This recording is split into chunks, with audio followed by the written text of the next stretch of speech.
Hey everybody, welcome back to my channel. Welcome if you are new here. Today we're going to be doing a video talking about places where you can find copyright-free photos. As an artist, I like to use reference photos for some of my paintings, and it can be difficult at times to find quality reference photos that are free of copyright restrictions. If you're using images just straight from Google or straight from any other search engine, you risk that you are infringing on copyright, and technically you could get sued for that, and you wouldn't want to have to go through that.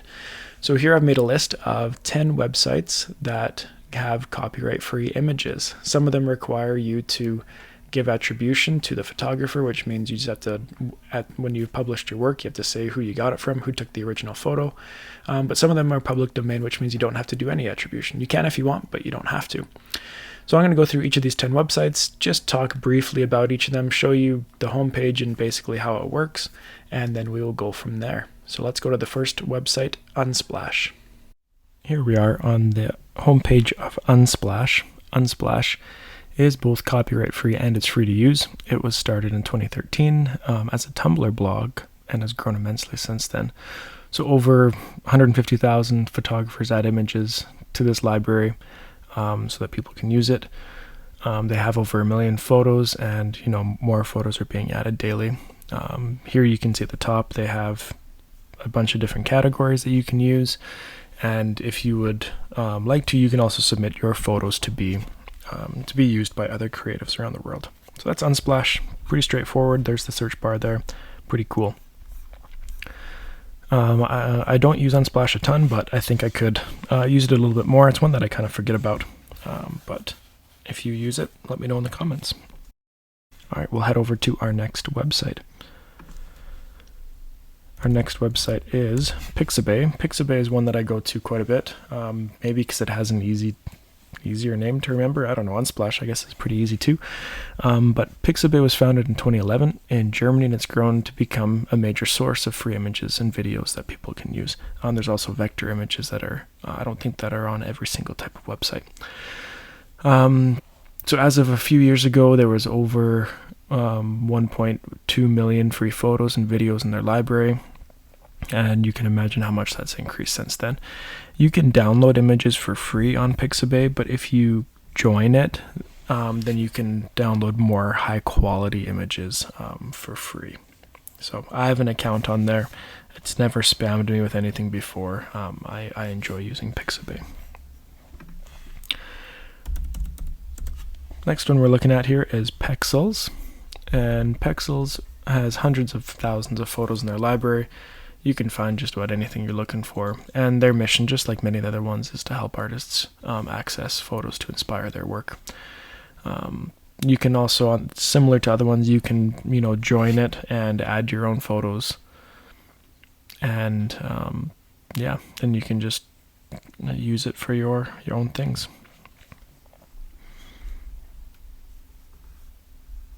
All right, we're going to go over to a site called Freeimages. Freeimages was launched in 2001, so it's 20 years old, and it was made as a place for creators to collaborate and share free stock images. Today, though, there are over 2.5 million users and 400,000 photos in their library. So a lot of users, but not quite as many photos as other ones. But you can still find a good variety of things that you're looking for.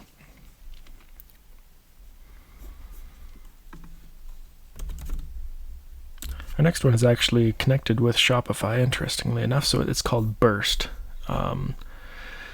And their library isn't quite as expansive as others. It still has great photos, great quality photos that can be used for anything, and their goal is to build this library. So they're continuously adding to that. And as you can see at the top here, you can become a contributor as well.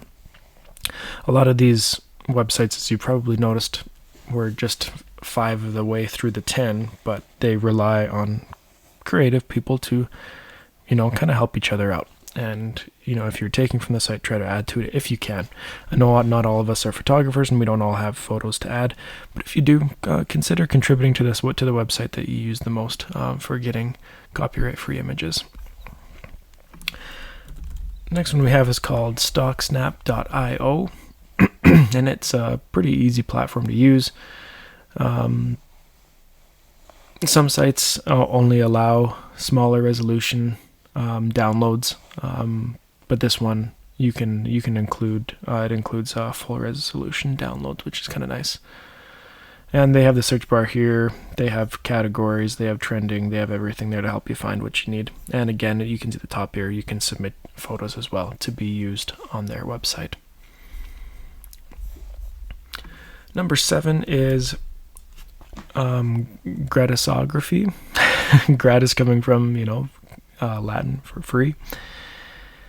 And there you can see they have the search bar here, and you can go through and search the different categories as well. Their library isn't quite as large as other ones, but they are continuing to build as they go. Number 8 is a platform that many of us have probably heard of and maybe not necessarily thought of getting photos from, and that is Flickr. So it is a massive photo library with photos of just about anything you can think of. The catch with it though is a lot of the photos are protected by copyright. So if I was doing, let's just say I like to paint grizzly bears. So I'm gonna say search up for a grizzly bear. When you get to this page where it's showing you your results to your search, if you go up to the top left here, just underneath the photos, you can see it says any license. Well, that's where I want to go to. There's different ones, which are depending on what you're looking for. There's all Creative Commons, commercial use allowed, modifications allowed, commercial and mods allowed. So I usually go for like all Creative Commons or commercial use and mods allowed. And then it's going to separate the ones that have that in their settings. So the photographer, whoever they may be, I've set in their settings, okay, people can use these for commercial use and they can modify them. So maybe I want to use, I don't know, this guy here, use him as a reference. When you click on the image, I always like to double check. You can see just to the right here, it says some rights reserved. I'm going to click on that. It says I am free to share and adapt.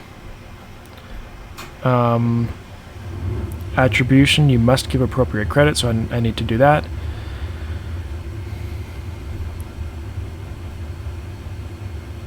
And it kind of just lets you know what you need to do. So some of them will say, you can't use them for commercial use, you can't modify them, anything like that. So Flickr can be used, but just be aware that you need to adjust your search settings.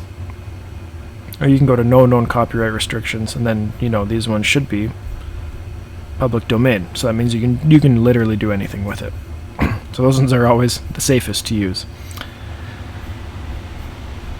Number 9, we are going to be looking at PicJumbo, and it was created in 2013, and 2 years later in 2015 it already had 2.5 million pictures on the website, and they are continuing to grow. And you can do your search there, you can look for the different tags there, anything like that. And the last one we're going to look at is Google. I'm sure people will love this one. So you know that you can search for images on Google. So say I wanted to do a grizzly bear again. So I'm going to search up grizzly bear. Click over to images.